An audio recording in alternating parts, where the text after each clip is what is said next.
성경에는 감사라는 단어가 많이 나옵니다. 그런데 창세기와 출애굽기에는 은혜와 사랑이라는 단어는 빈번히 나와도 감사는 한 번도 나오지 않습니다. 이스라엘 백성들은 출애굽 과정에서 하나님의 엄청난 은혜를 경험했습니다. 그렇다면 출애굽기에서는 감사라는 단어가 나와야 했습니다. 그런데 감사라는 단어는 보이지 않고 원망이라는 단어만 나왔습니다. 타락한 인간들은 하나님의 은혜를 입고도 감사할 줄 모르고 반역을 일삼았습니다. 하나님의 선민으로 택함을 받은 이스라엘 백성들도 마찬가지였습니다. 그들은 하나님을 향해 감사 대신 원망을 쏟아냈습니다.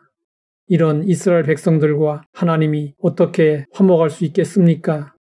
그러면 하나님과의 불화는 언제부터 어떻게 해서 시작되었을까요? 뱀의 유혹을 받은 하와가 하나님보다 육신의 정욕, 안목의 정욕, 이생의 자랑을 쫓았기 때문이었고 아담도 역시 하와의 말을 듣고 똑같이 행동했기 때문이었습니다. 성경은 말씀하고 있습니다. 이 세상이나 세상에 있는 것들을 사랑하지 말라. 누구든지 세상을 사랑하면 아버지의 사랑이 그 안에 있지 아니하니 이는 세상에 있는 모든 것이 육신의 정욕과 안목의 정욕과 이생의 자랑이니 다 아버지께로부터 온 것이 아니요 세상으로부터 온 것이라. 오늘 우리도 마찬가지입니다. 하나님과 화목하지 못하다면 하나님을 따르지 않고 세상을 따라서 살기 때문입니다. 하나님을 따르는 사람은 먼저 그의 나라와 그의 의를 구합니다.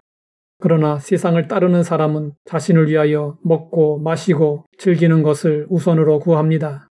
하나님을 따르는 사람은 하나님의 이름을 높이고 하나님의 영광을 드러내려 합니다. 그러나 세상을 따르는 사람은 자신의 이름을 높이고 자신의 영광을 나타내려 합니다.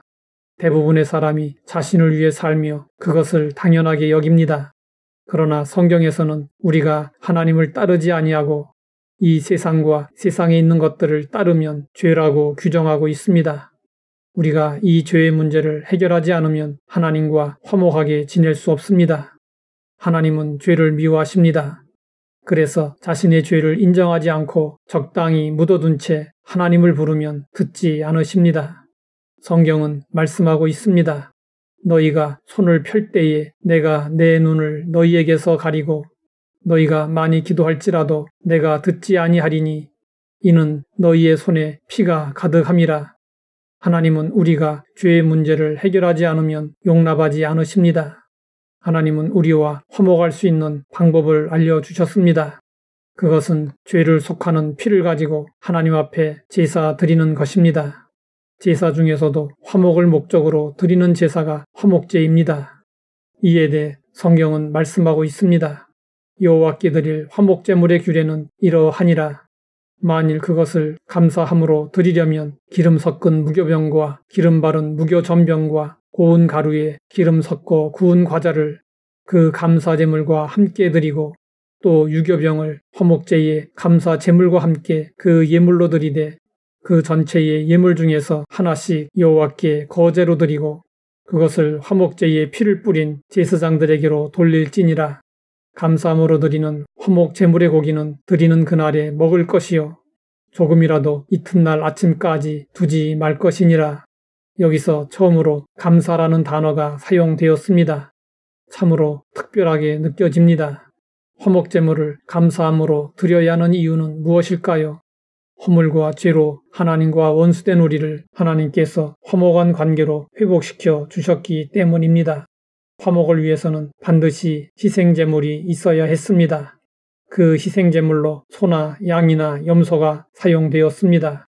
그 제물의 실체는 하나님과 인간 사이의 화목을 위하여 이 세상에 오셔서 아무런 죄도 없이 십자가에 달리셔서 피 흘려 죽으신 예수님이십니다. 하나님은 감사함으로 드리는 제물의 고기는 그날에 다 먹고 이튿날까지 남겨두지 말라고 하셨습니다. 그날에 먹을 수 있을 만큼 먹고 남겨질 정도로 풍성한 음식들이 있다면 이웃에게 나누어 주라는 것입니다. 이것은 무슨 의미일까요? 1차적으로 제물이 부패되는 것을 방지하기 위함이었습니다. 더 나아가 하나님의 은혜를 혼자서만 누리지 말고 이웃과 나누라는 것입니다. 화목제는 하나님을 향한 감사제이면서 사람들과의 화목을 위한 친교제입니다.